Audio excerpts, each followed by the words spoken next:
Good morning friends. ఈరోజు మనము రేఖాగణితంలోని కొన్ని అంశాలు నేర్చుకుందాం. రేఖాగణితం. ఈ రేఖాగణితాన్ని మొత్తంగా మనము 7 పార్ట్లుగా విభజించుకున్నట్లయితే మనం నేర్చుకోవడం చాలా సులభతరంగా ఉంటుంది.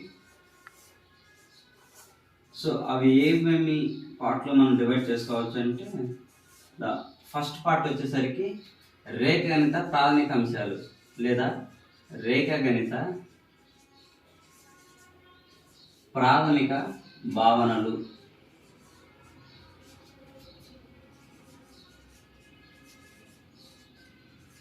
ఓకేనా? రేఖాగణిత ప్రాథమిక భావనలు మొదటి పార్ట్ చూసుకుంటాం. రెండో పార్ట్గా వచ్చేసరికి కోణాలు మరియు రకాలు, వాటి ధర్మాలు.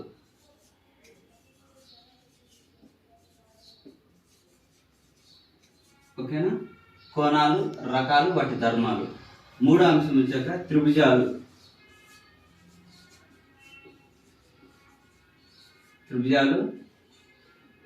వాటి ధర్మాలు.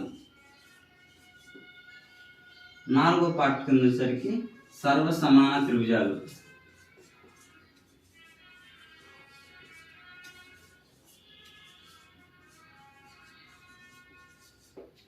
సర్వసమాన త్రిభుజాలు.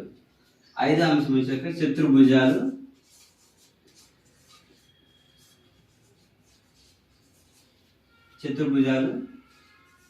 రకాలు, వాటి ధర్మాలు.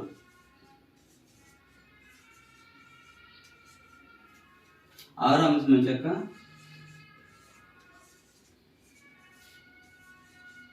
వృత్తం యొక్క ప్రాథమిక భావనలు.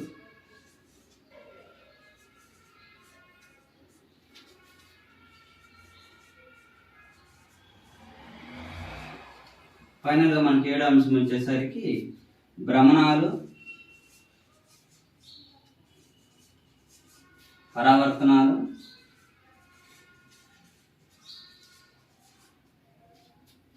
రేఖా సౌష్ఠవాలు.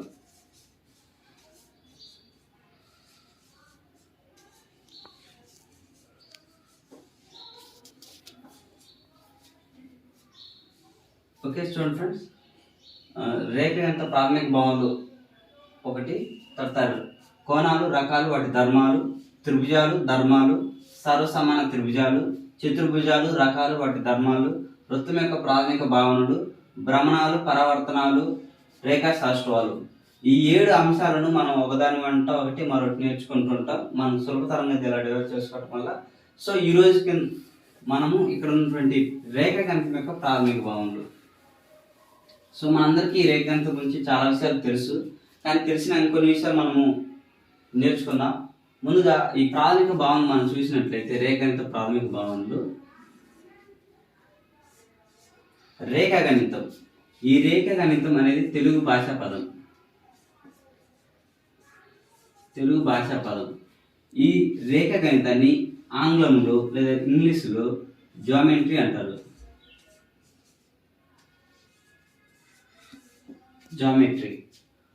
ఈ జియోమెట్రీ అనే ఆంగ్ల భాష పదం ఏదైతే ఉందో ఇది ఆంగ్ల భాష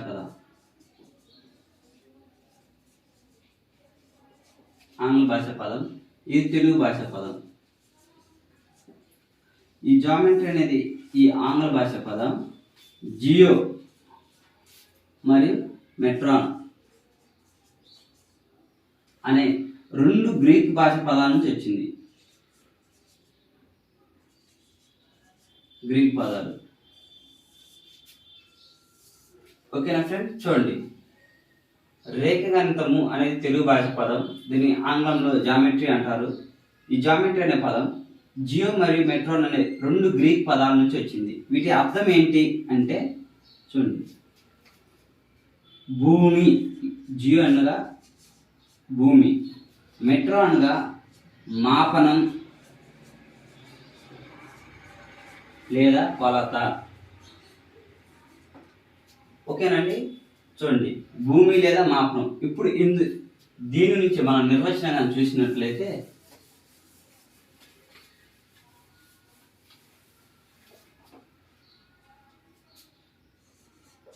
ప్రదేశాల యొక్క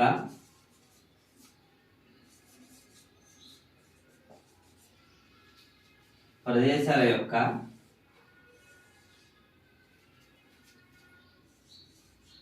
మాపనం లేదా కొలత గురించి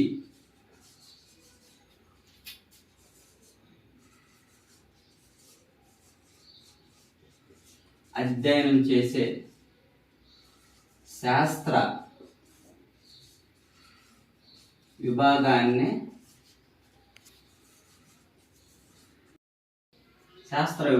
రేఖాగణితం అంటారు. ఇప్పుడు మనం సింపుల్గా దీని నిర్వచనం చూసినట్టే అసలు రేఖాగణితం యొక్క నిర్వచనం ఏంటయ్యా అంటే ఒక ప్రదేశం కానీ ఒక ప్రదేశం కానీ మాపనం లేదా కొలతల గురించి అధ్యయనం చేసే శాస్త్ర విభాగాన్ని గణితమని దాని అర్థం వస్తుంది. అయితే ఇదేనా ఇంకా ఏమైనా ఉన్నాయంటే మనకి యూక్లిడ్ మహనీయుడు ఈయన నిర్వచనం ఇచ్చిండు. ఈయన మనకి ఈ యొక్క రేఖాగణితంలో చాలా ప్రాముఖ్యమైన పర్సన్. సో ఇతను ఇచ్చిన నిర్వచనం ఏంటి అంటే మనం చూసినట్లయితే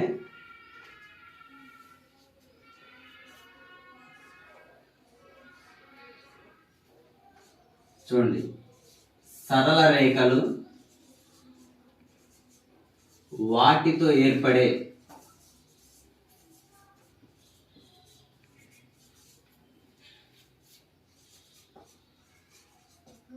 పటాలు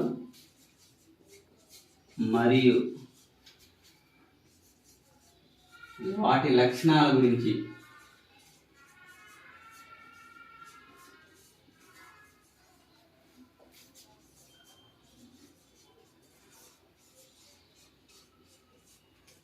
అధ్యయనం చేసే శాస్త్ర విభాగాన్ని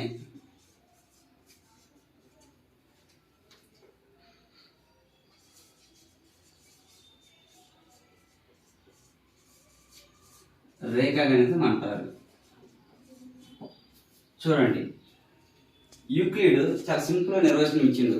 ఈ రేఖాగణితం మొత్తము ఏముంటుంది, అసలు వేటి గురించి రేఖాగణితం అధ్యయనం చేయబడుతుంది అనే విషయాలు ఇక్కడ చాలా సింపుల్ వివరించాను. చూడండి, సరళ రేఖలు వాటితో ఏర్పడే పటాల గురించి మరియు వాటి లక్షణాల గురించి అధ్యయనం చేసే శాస్త్ర విభాగాన్ని రేఖాగణితం అంటారు.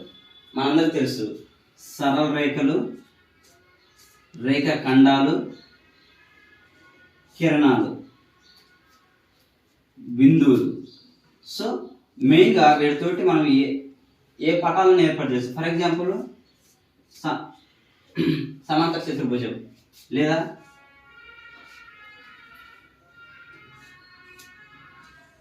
లంబకోణ త్రిభుజం. సో ఇవి ఏవైనా సరే మనం పటాల కింద నిర్ణయిస్తాం. ఈ రేఖలు అయితే ఏవైతే ఉన్నాయో వీటితోటి ఏర్పడిన ఈ పటాల గురించి అధ్యయనం చేసే శాస్త్రమే రేఖాగణితం. అర్థమైంది అనుకుంటాను. ఓకే, ఇంక ముందుకు మనం వెళ్తే యూక్లిడ్ బుక్ రాశాడు అనమాట. ఈ బుక్లోనే మనకి రేఖాగణితం సంబంధించిన చాలా విషయాలు పొందుపరిచాడు. ఆ బుక్ పేరంటే ది ఎలిమెంట్.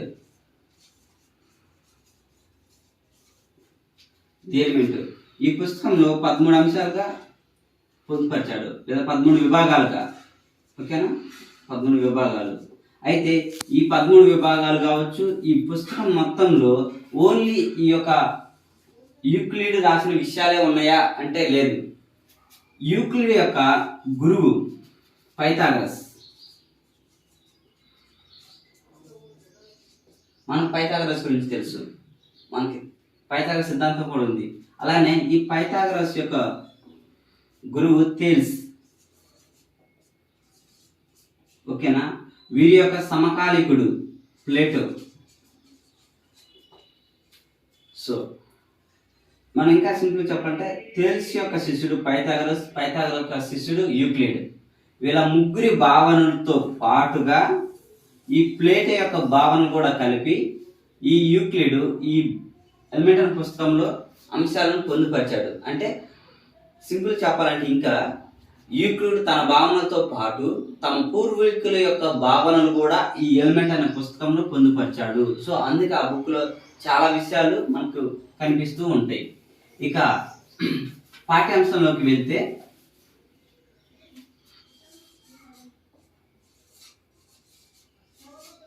తలము. మనకి రేఖాగణితంలో స్టార్టింగ్ ఏదంటే ఈ తలం నుంచి స్టార్ట్ అవుతుంది. ఈ తలము నుంచి మనకి చాలా విషయాలు నేర్చుకుంటూ వస్తుంటాం. సో తలము అనగా ఏంటంటే ఒక వస్తువు యొక్క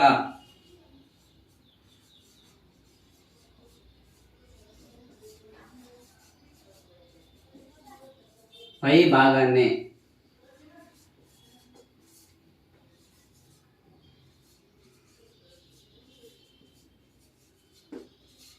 తలము అంటారు. ఓకేనండి. ఒక వస్తువు యొక్క పై భాగాన్ని తలము అంటారు. ఏదేం కావచ్చు. ఫర్ ఎగ్జాంపుల్ బోర్డు తీసుకోండి, ఈ బోర్డు యొక్క వస్తువు యొక్క తలము. ఓకేనా. స్కెచ్ పెన్ తీసుకోండి, ఈ స్కెచ్ పెన్ యొక్క ఇది మొత్తం తలం కిందకి వచ్చింది. అయితే ఈ తలంలో రకాలు ఉన్నాయి, కానీ మనకి ఇది క్యాజువల్ తీసుకున్నట్లయితే ఇది ఒక తలం కింద భావిస్తూ ఉంటాం. ఈ తలములో 2 రకాలు ఉంటాయి. ఒకటి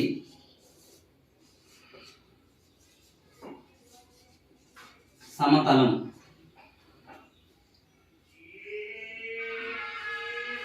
2 వక్రతలం. చూడండి, సమతలం, వక్రతలం. ఈ సమతలం యొక్క నిర్వచనం చూసినట్లయితే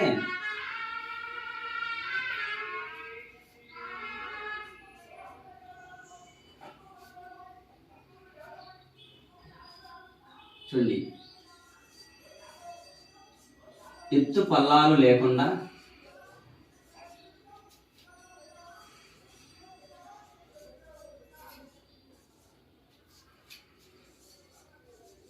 అపరిమితంగా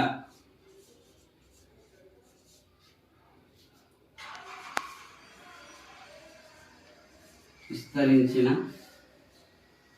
చదునైన ప్రదేశాన్ని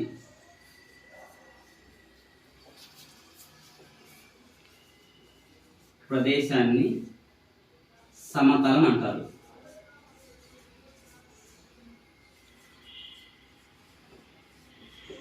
అది ఓకే, అర్థమైంది కదండి. ఎత్తు పల్లాలు లేకుండా అపరిమితంగా విస్తరించిన చదునైన ప్రదేశాన్నే ఉపరితలం అంటారు. చూడండి, ఈ బోర్డు మొత్తం మనకి ఒక చదునైన ఉపరితలం. ఈ ప్రదేశం మొత్తం చూడండి, ఎక్కడైనా ఎత్తు పల్లాలు ఉన్నాయా? లేవు.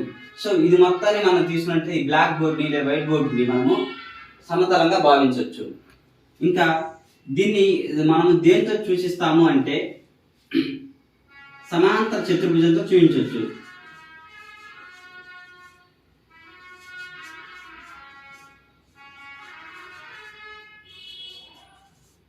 దీంతో సూచిస్తూ అంటే సమాంతర చతుర్భుజంతో పోలుస్తూ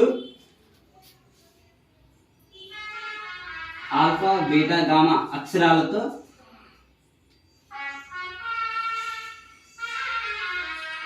తెలియజేస్తుంటాం. ఓకేనా. ఫర్ ఎగ్జాంపుల్ చూడండి, ఈ సమాంతర చతుర్భుజం అనుకుంటే ఇది అపరిమితమైనది. దీన్ని ఆల్ఫా తలం అనుకోండి. ఇంకోటి బీటా తలం అనుకోండి. ఇది అపరిమితాన్ని సూచిస్తుంటుంది. ఓకేనా. సో ఇది మనము సమతలంగా భావించవచ్చు. చూడండి, ఒక్కసారి మీకోసం సింపుల్ ఎక్స్ప్లెయిన్ చేస్తా. ఎత్తు పదాలు లేకుండా అపరిమితంగా విస్తరించిన చదునైన ప్రదేశాన్ని సమతలం అంటారు. దీనిని సమాంతర చతుర్భుజంతో పోలుస్తూ ఆల్ఫా బీటా అక్షరాలతో తెలియజేస్తూ ఉంటాం. ఇది ఆల్ఫా తలం అనుకోండి, ఇది బీటా తలం అనుకోండి. నెక్స్ట్ రెండోది మనం చూసినట్లయితే వక్రతలం.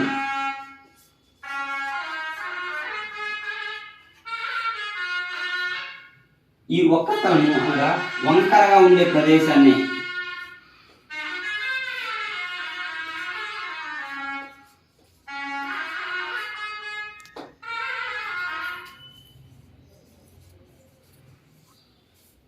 వక్రతలం అనొచ్చు. ఓకేనా. వక్రతలం మనం సింపుల్ వంకరగా ఉండే ప్రదేశాన్ని వంకరతలం అంటారు. ఫర్ ఎగ్జాంపుల్ స్కెచ్ పెన్ అనుకో, ఇంకా వృత్తం, సారీ, శంకువు, స్తూపం. ఓకే, ఇలాంటి ఉదాహరణ మనం చూడవచ్చు. సో తలంలో సమతలం, సమతలంలో ఇంకోటి ఒక తలం. ఓకే, ఈ విషయం మనం ఇక్కడ చూడవచ్చు. నెక్స్ట్ మనం చూసినట్లయితే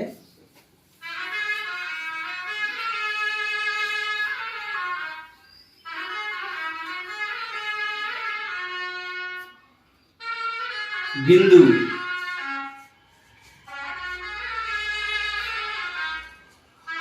చూడండి, ఈ బిందువు అనే అంశం కూడా మనకి చాలా ముఖ్యమైనదే. సమతలంలో వాడిన పెన్సిల్తో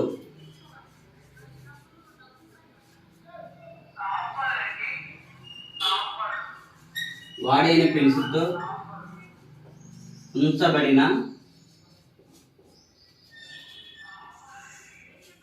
చిన్న చుక్కనే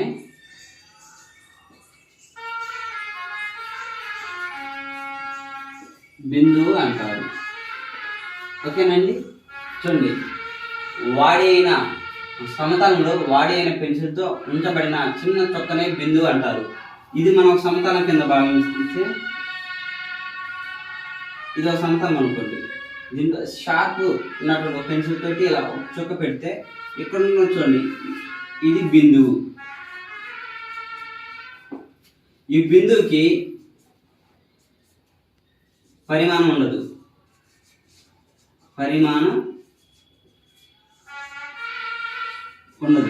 అయితే యూక్లిడ్ దీని గురించి ఏం చెప్పాడంటే, సరళ రేఖలోని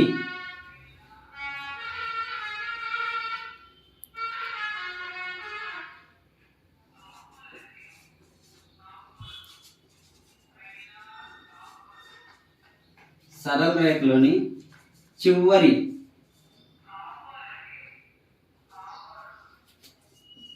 కొననే బిందువు అంటారు. చెప్పింది ఎవరండి? యూక్లిడ్. ఓకేనా, అర్థమైంది కదా? బిందువు అంటే సమతలంలో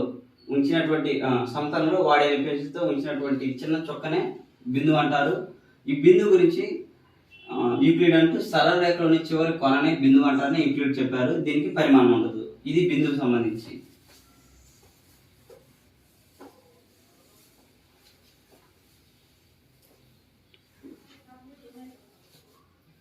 నెక్స్ట్, సరళ రేఖ.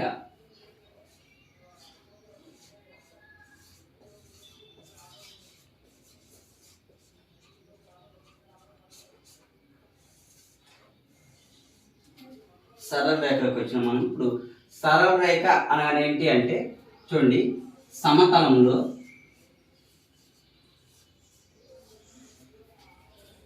స్థిర బిందువు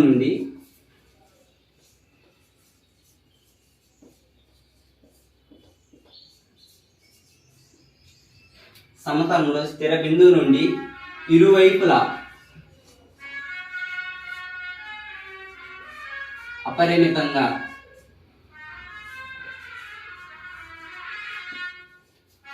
విస్తరించిన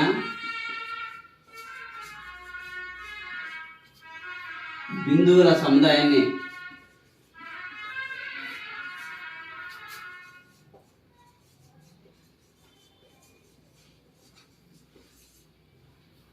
సరళ రేఖ అంటారు.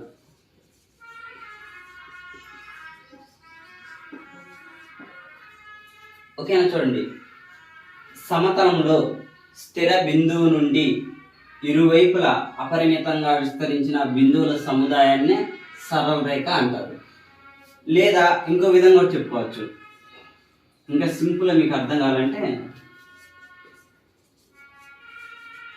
సమతలంలో గీయబడిన సన్నని పొడవైన రేఖనే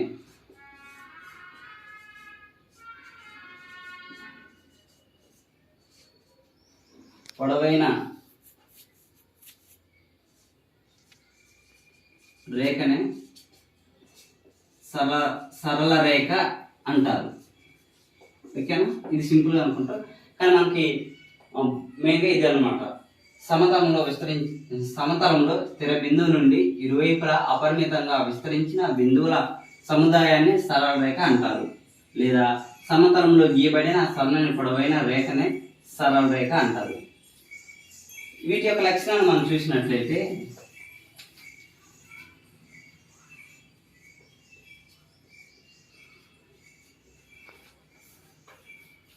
సరళ రేఖ యొక్క లక్షణాలు మొదటిది చూసినట్లయితే వెడల్పుని నిర్ణయించలేము. వెడల్పు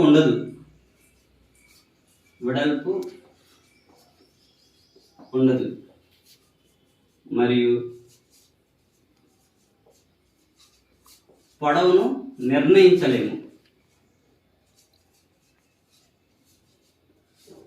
చూడండి, నేను ఫర్ ఎగ్జాంపుల్ ఇక్కడ సరళ రేఖ గీస్తాను. చూడండి, ఇక్కడ బిందువు అనుకోండి, స్థిర బిందువు నుంచి అనేక బిందువులు సముదాయంతో గీసిన సరళ రేఖని. ఓకేనా?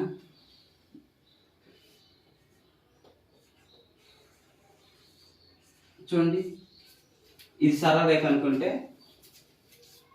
ఈ గుర్తు మనకి అపరిమితాన్ని చూపిస్తుంది. సో ఇప్పుడు ఇందులో ఎక్కడ మనము పరిమితంగా దీని పొడవు చూపించగలం? ఒకవేళ మనకి దీంట్లో కొంత భాగాన్ని కావాలంటే, పొడవు కావాలనుకుంటే ఎక్కడో చోట ఒక 2 బిందువులు తీసుకుని ఆ బిందువుని ఏ కామా బీలుగా చూపించుకుంటూ దీన్ని పొడవుగా తీసుకుంటాం తప్ప ఈ సరళ రేఖనే పొడవుని మనం ఎప్పుడు కొలవలేము. సో ఇక్కడ అదే నెక్స్ట్ చూసినట్లయితే సరళ రేఖలో ఏవైనా బిందువులను చూపించడానికి సరళ రేఖలో ఏవైనా బిందువులను ఏ కామా బీసీలతో సూచిస్తాము. ఓకేనా? వెడల్పు ఉండదు, పొడవు నిర్ణయించలేము, దీనికి అంతే బిందువులు ఉండవు.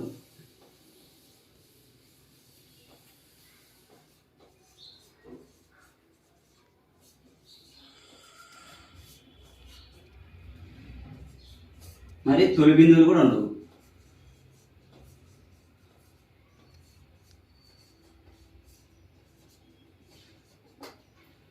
ఇంకోటి అపరిమితంగా విస్తరించబడి ఉంటుంది.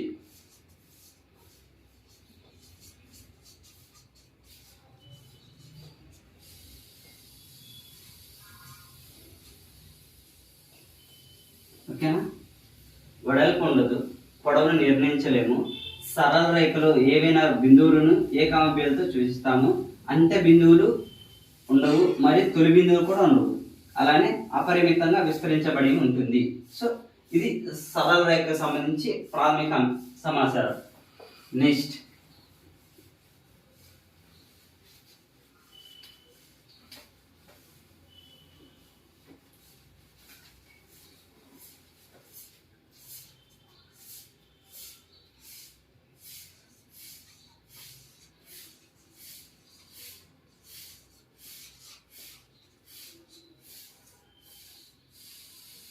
కిరణం.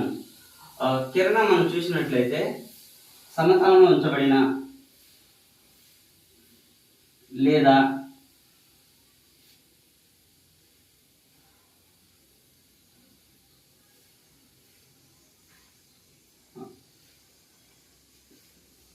సరళ రేఖలో స్థిర బిందువు నుంచి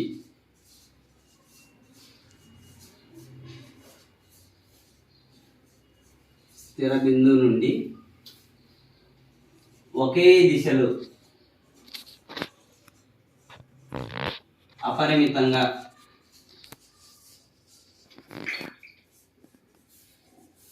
విస్తరించిన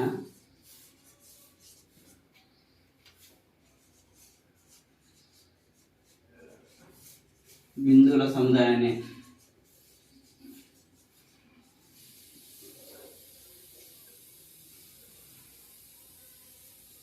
కిరణము అంటారు. ఓకేనండి? చూడండి, సరళ రేఖలో స్థిర బిందువు నుండి అంటే ఫర్ ఎగ్జాంపుల్ చూడండి, నేను గీస్తాను. ఇది సరళ రేఖ అనుకుంటే ఇక్కడ స్థిర బిందువు తీసుకుంటే ఈ స్థిర బిందువు నుండి ఒకే దిశలో, సో ఈ దిశలో విస్తరించిన బిందువుల సముదాయాన్ని కిరణము అంటారు. ఈ లక్షణాలు మనం చూస్తే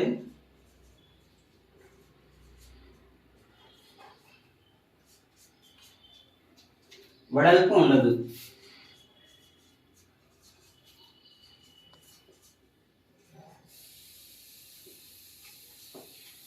మరియు పొడవు నిర్ణయించలేము.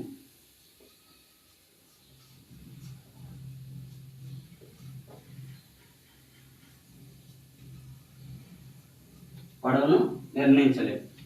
నెక్స్ట్ అంతే బిందువు ఉంటుంది.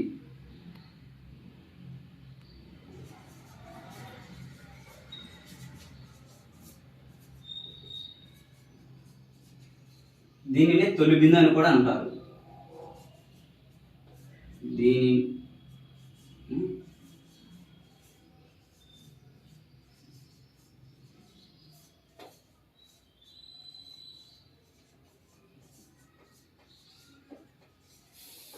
ఓకేనా, దీనినే తొలి బిందు అని కూడా అంటారు.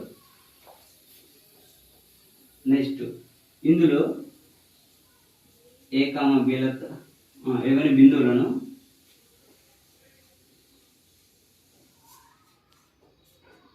ఏ కామ బీలతో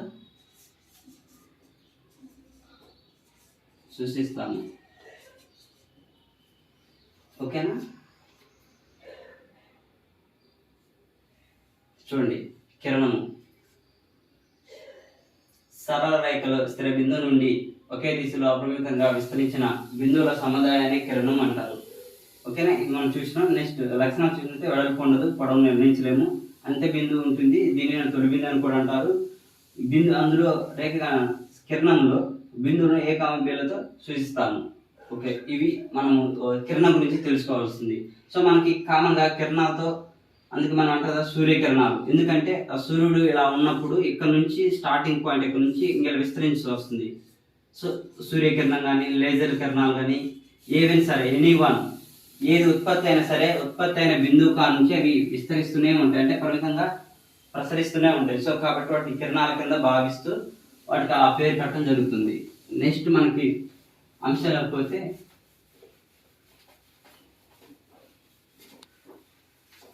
ఓకే, మీకు అర్థమవుతుంది అనుకుంటున్నాను. ఏం డౌట్స్ ఉంటే కింద కామెంట్ చేయండి, మీకు నేను క్లారిఫై చేస్తాను. ఫైనల్గా రేఖాఖండం.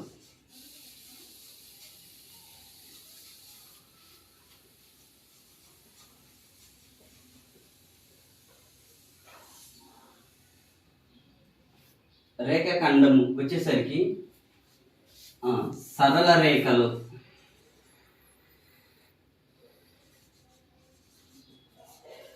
రెండు బిందువుల మధ్య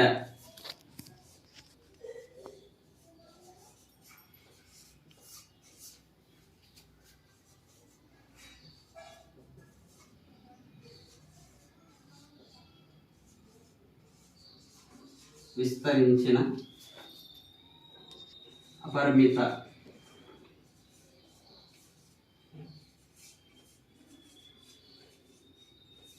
బిందువుల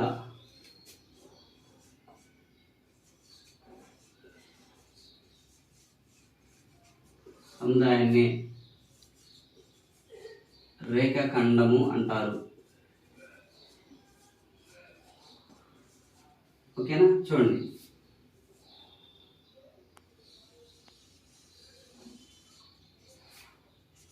ఇది సరళ రేఖ అనుకుంటే సరళ రేఖలో రెండు బిందువుల మధ్య విస్తరించిన అపరిమిత బిందువుల సముదాయాన్ని రేఖాఖండము అంటారు.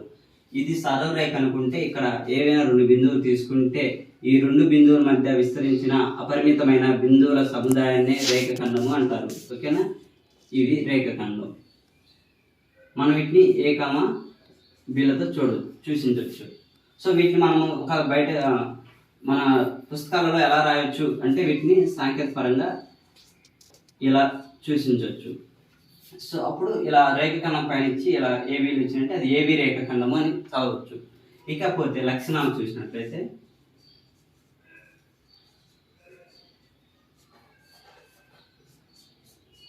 వెడల్పు ఉండదు.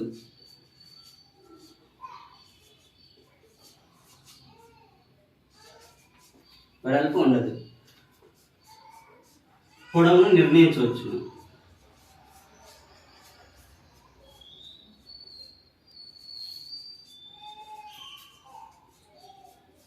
పొడవును నిర్ణయించవచ్చును. నెక్స్ట్ 2 అంత్య బిందువులు ఉంటాయి.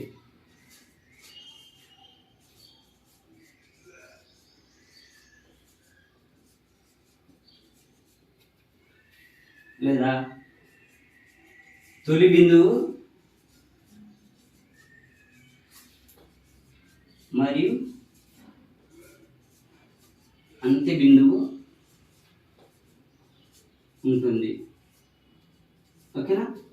ఇది తొలి బిందువు, ఇది అంత్య బిందువు, లేదా ఇది తొలి బిందువు, ఇది అంత్య బిందువు. సో మనకి ఎలా కనుగొనేటువంటి అలా చదువుతాం.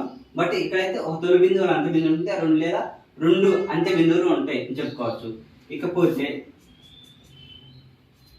వీటి మధ్య 2 బిందువుల మధ్య అపరిమిత 2 బిందువుల మధ్య అపరిమిత బిందువుల సముదాయం ఉంటుంది.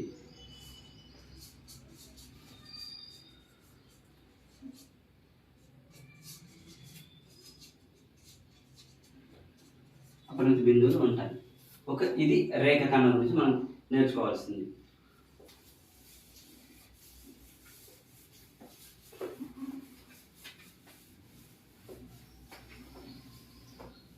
ఇకపోతే మనకి సరేఖీయాలు ఉంటాయి. సరేఖీయ బిందువులు అంటారు, మీ అందరికి తెలుసు. ఒకసారి చూద్దాం. సరేఖీయ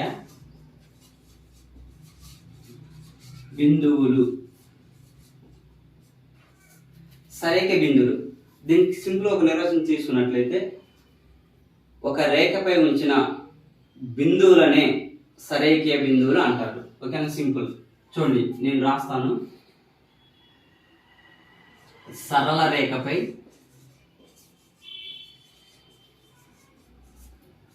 ఉంచిన బిందువులనే సరేఖీయ బిందువులు అంటారు.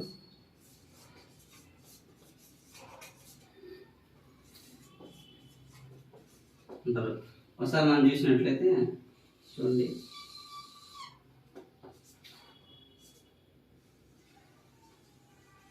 ఓకేనా? ఇది సరళ రేఖ అనుకుంటే ఇక్కడ ఏ అని ఒక బిందువు, బి అని ఒక బిందువు, సి అని ఒక బిందువు, డి అని ఒక బిందువు, ఇలా A comma B comma C comma D బిందువులు ఉంచాం కదా. ఏవైతే సరళ రేఖ మీద ఉన్న బిందువులు ఉన్నాయో ఆ బిందువుల్ని సరేఖీయ బిందువులు అంటారు. నెక్స్ట్ సతలీయ రేఖలు.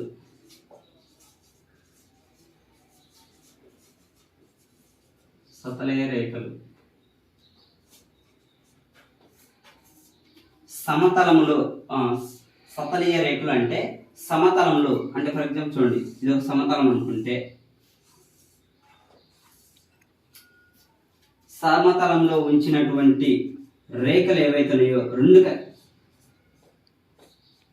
అయితే సమతలంలో ఉంచినటువంటి 3 కంటే ఎక్కువ ఉండే రేఖలనే సతలీయ రేఖలు అంటారు. ఇక్కడ ఉన్నటువంటి రేఖలు కనీసం 3 కంటే ఎక్కువ ఉండాలి. సో ఆ రేఖలను, ఏవైతే రేఖలు ఉంటాయో ఆ రేఖలను సతలీయ రేఖలు అంటారు. ఒకసారి క్లారిటీ వినండి.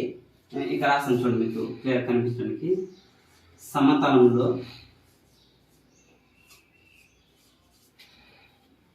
ఉంచినటువంటి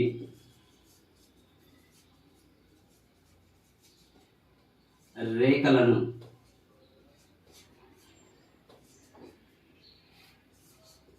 సతలీయ రేఖలు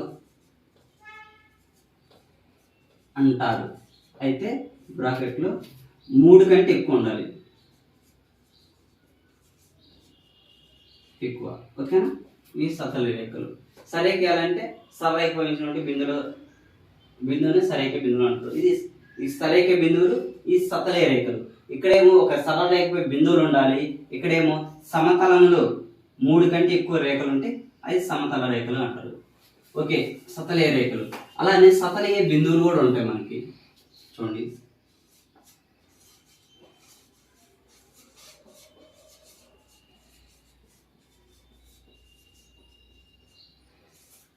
ఇది సతలీయ బిందువు. ఇది చాలా సింపుల్. ఇక్కడ మనం ఏదైతే చూసినామో ఇక్కడ చూసినటువంటి నిర్వచనంలో రేఖలను తీసేసి బిందువులు పెట్టేస్తే సతల రేఖలు. చూడండి, మీకు ముందు నేను ఒక పటం గీసి నిర్వచనం రాస్తాను, చూపిస్తూ. చూడండి, ఇది సమతలం అనుకుంటే సమతలంలో ఉంచబడిన 3 కంటే ఎక్కువ బిందువులు ఉన్నాయి. ఇది ఏ కామా, ఇది బి, సి, డి, ఈ. ఓకేనా? చూడండి,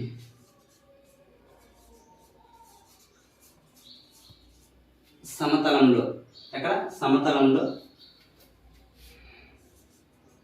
ఉంచబడిన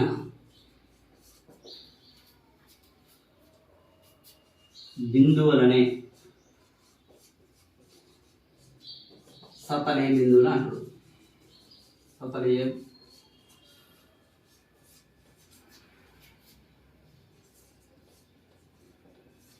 అంటారు. ఓకేనా? సింపుల్. వాటిని ఏం కంపెనీలు అంటే ఏ కామం, బి, సి, డి ఇవన్నీ బిందువులు అనమాట. సో సతలీయ బిందువులు, సతల రేఖలు. ఒక సమతలంలో ఉంచిన బిందువుల్ని సతలీయ బిందువులు అంటారు. ఒక సమతలంలో ఉంచినటువంటి రేఖల్ని సతలీయ రేఖలు అంటారు. ఆ సతలీయ బిందువులు, సతలీయ రేఖలు ఏవైనా ఒక సమతలంలో ఉంచాలి. ఓకేనా? ఇందులో రకాల సరేఖీయ బిందువులు. ఓకేనా? చూడండి, ఇవి మనకి ఉన్నటువంటి ప్రాముఖ్యమైన అంశాలు. వీటిలో ఇంకొక 4 అంశాలు ఉన్నాయి. ఆ 4 అంశాలు కానీ మనం నేర్చుకున్నట్లయితే ఈ ప్రాథమిక అంశాలకు సంబంధించినటువంటి పార్ట్ అయిపోతుంది. ఓకేనా? అది చూద్దాం.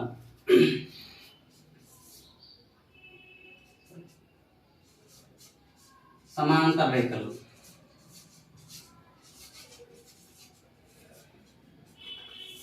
సమాంతర రేఖలు మీ అందరికి తెలుసు.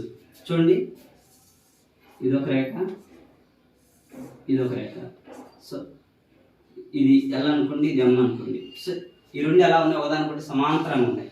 సో ఎక్కడన్నా ఖండించుకుంటాయి. ఆ పొడిగించిన మనం అనుకుంటే ఎక్కడ ఖండించుకోవు, ఇవి ఇలా వెళ్తూనే ఉంటాయి. అందుకోటిని సమాంతర రేఖలు అంటారు. ఇప్పుడు నిర్వచనం మనం చూసినట్లయితే చూడండి, సమతలంలో ఉమ్మడి బిందువు లేకుండా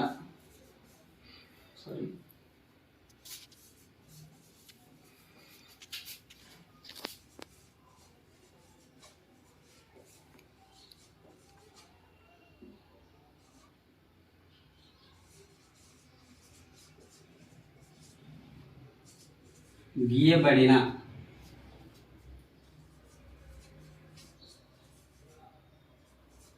రెండు సరళ రేఖలని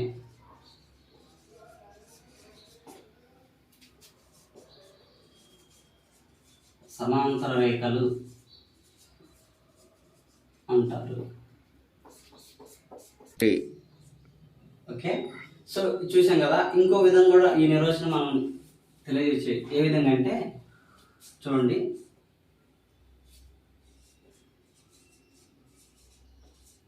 సమతలంలోని రెండు రేఖల మధ్య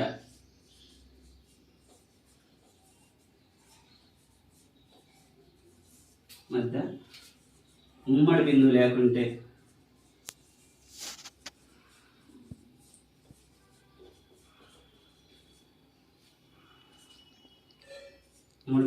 లేకుంటే ఆ రేఖలను సమాంతర రేఖలు అంటారు. ఓకేనా? చూడండి, ఇది సమతలం అనుకోండి, మొత్తం సమతలం అనుకుంటే ఈ సమతలంలో ఈ రెండు రేఖలకి ఉమ్మడి బిందువు ఉందా? లేదు. చూడండి, రెండు రేఖలకు ఉమ్మడి బిందువుగా లేకుంటే ఆ రేఖలను సమాంతర రేఖలు అంటారు. ఈ సమాంతర రేఖలు ఎలా తీసుకుంటే వీటిని ప్యారలగ్రామ్ అంటే ఎల్ ప్యారలల్ ఎంతో చూపిస్తాము. అంటే ఇలా ప్యారలగ్రామ్తో కానీ చూపిస్తున్నాం అంటే దాని అర్థం ఏంటంటే సమాంతర రేఖలు అని అర్థం. ఓకేనా? మనం క్లారిటీ చూడండి, సింపుల్. ఈ సమాంతర రేఖలు అంటే మనం ఏదో పెద్ద అనుకోవటం కాదు, కానీ జస్ట్ సింపుల్ ఏంటంటే సమతలంలో రెండు రేఖల మధ్య లేదా రెండు సరళ రేఖల మధ్య ఉమ్మడి బిందువు లేకుంటే ఆ రేఖలను సమాంతర రేఖలు అంటారు. ఓకేనా? క్లియర్.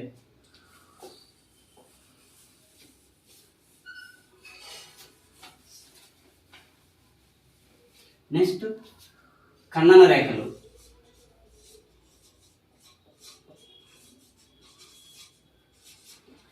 చూడండి ఖండన రేఖలు ఇవి కూడా సేమ్ అలానే వస్తాయి. చూడండి సమతలంలోని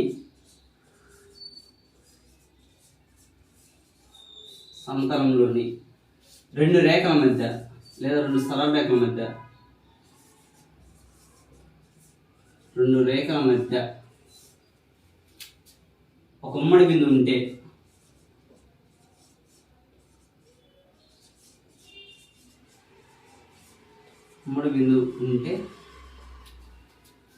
ఆ రేఖలను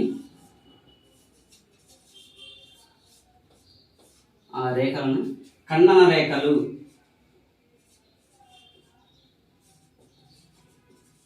ఖండన రేఖలని ఆ బిందువులను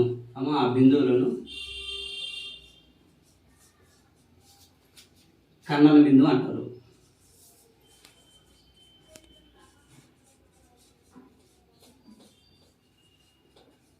ఓకేనా? చూడండి ఇప్పుడు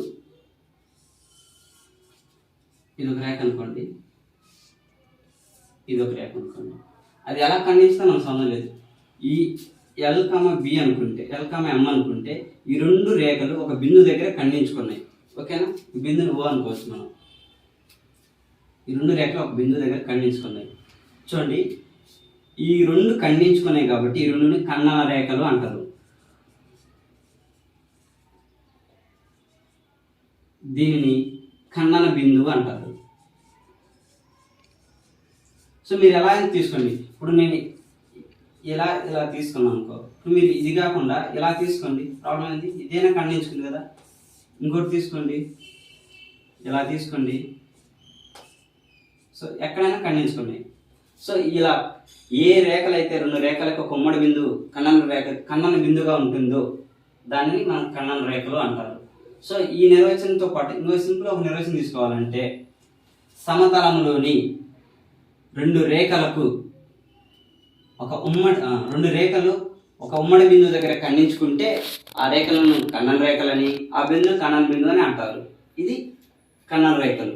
నెక్స్ట్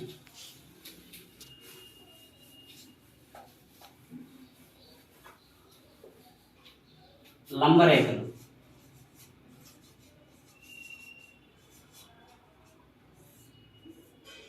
ఇందాక మనం ఖండన రేఖల గురించి చూసాం కదా. అంటే ఒక బిందువు దగ్గర ఖండించుకుంటే, ఏవైనా రెండు రేఖలు ఒక బిందువు దగ్గర ఖండించుకుంటే ఆ రేఖలను ఖండన రేఖలని, ఆ బిందువుని ఖండన బిందువు అని చెప్పుకున్నాం.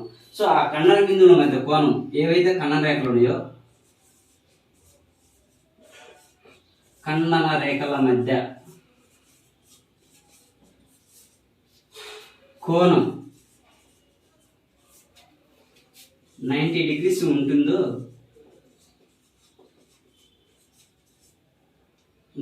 ఆ రేఖలను లంబ రేఖలు అంటారు.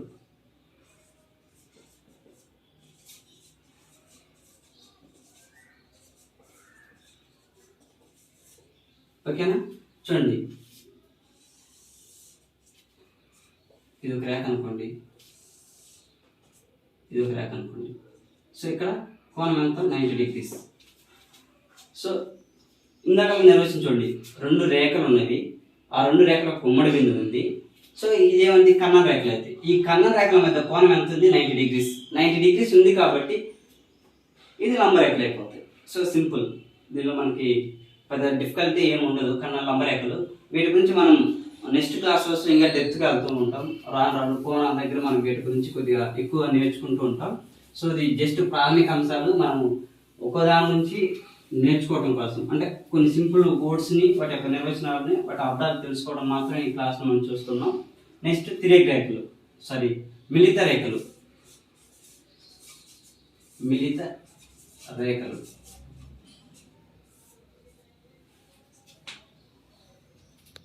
మిలిత రేఖలు అనగా సమతలంలో సమతలంలోని ఒక బిందువు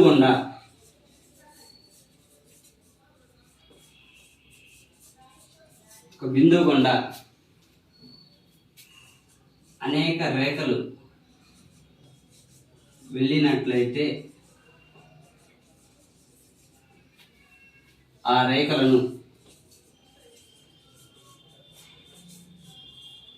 మిలిత రేఖలు అని, ఆ బిందువును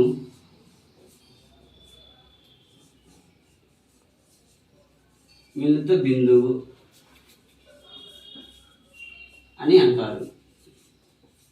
చూడండి, ఇది మొత్తం బోర్డు సమతలం అనుకుంటే ఇది ఒక బిందువు. ఈ బిందువు గుండా అనేక రేఖలు వెళ్ళినాయి ఇలా. సో ఇన్ని రేఖలు వెళ్ళని ఒక బిందువు దగ్గర ఈ రేఖలన్నీ ఖండించుకున్నాయి. సో కాబట్టి ఈ రేఖలన్నీ మిలిత రేఖలు అంటారు. ఈ బిందువును మిలిత బిందువు అంటారు.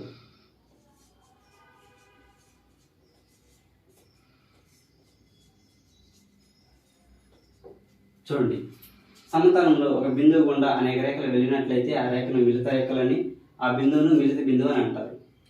సింపుల్. ఇది మిలిత రేఖల గురించి.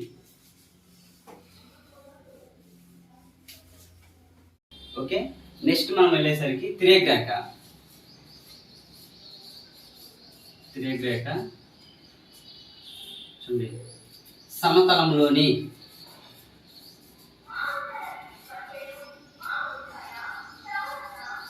రెండు రేఖలను, సమతలంలోని రెండు రేఖలను రెండు బిందువుల వద్ద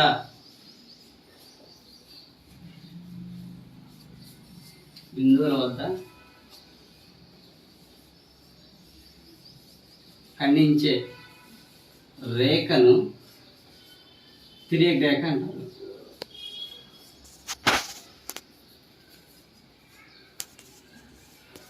ఓకేనా?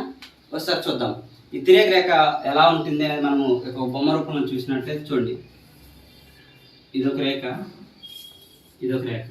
చూడండి, ఇవి మనకు తెలిసి సమాంతర రేఖలు. ఈ సమాంతర రేఖలను అంటే సమతలంలోని రెండు రేఖలను, ఒక రేఖ ఏదైనా ఒక రేఖ ఇలా అనుకోండి, ఈ రేఖ రెండు బిందువుల దగ్గర ఖండించింది. రెండు వేరు బిందువులు. చూడండి, సమతలంలోని రెండు రేఖలను రెండు బిందువుల వద్ద ఖండించే రేఖను తిర్యక్ రేఖ అంటారు. అంటే ఇక్కడ వేరు మళ్ళీ రెండు బిందువులు అంటే ఒకే చోట బిందువు కాదు, కానీ రెండు వేరు బిందువుల వద్ద ఖండించాలి. ఓకేనా? రెండు రేఖలను రెండు వేరు బిందువుల వద్ద ఖండించే రేఖనే తిర్యక్ రేఖ అంటారు. ఇది మన తిర్యక్ రేఖ గురించి చూసినట్లయితే. సో ఓవరాల్గా మనకి ఇవి రేఖా గణితంలోని ప్రాథమిక అంశాలు.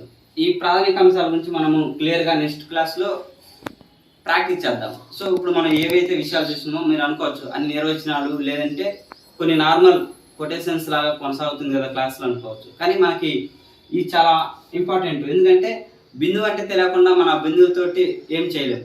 అలానే సరళరేఖ అంటే తెలియకుండా పటాలు నిర్మించలేము. కిరణాలు అంటే తెలియకుండా ఏం చేయలేము. సో సమతలం అంటే ఐడియా ఉండాలి. కిరణాలు, రేఖలు వీటి గురించి ప్రాథమిక అంశాలు ఉంది. యాక్చువల్ మనకి ఇవి ఫస్ట్ క్లాస్, సెకండ్ క్లాస్లలో కిరణము, సరళ రేఖ, సూర్యుడి నుంచి వచ్చే కిరణాలు, వాటిని కిరణం అంటారని, రేఖ ఖండం అంటారని ఒక భాగాల్లో అని చిన్నపిల్లలప్పుడు మనం నేర్పిస్తూ ఉంటాం. సో ఇవే విషయాలు చాలా ప్రాథమిక అంశాలు. వీటి గురించి ఇప్పుడు మనం చూసాం. నెక్స్ట్ క్లాస్లో వీటి గురించి ప్రాక్టీస్ చేద్దాం. కొన్ని బిట్స్ మనము ప్రాక్టీస్ చేసి తర్వాత క్లాస్లో నెక్స్ట్ కోణాల గురించి చూద్దాం. సో ఫ్రెండ్స్, నా క్లాస్ మీకు నచ్చింది అనుకుంటున్నాను. ఏమైనా సజెషన్స్ ఉంటే ఇవ్వండి. ప్లస్ సబ్స్క్రైబ్ చేయండి, లైక్ చేయండి, షేర్ చేయండి, ఎంజాయ్ చేయండి. Thank you.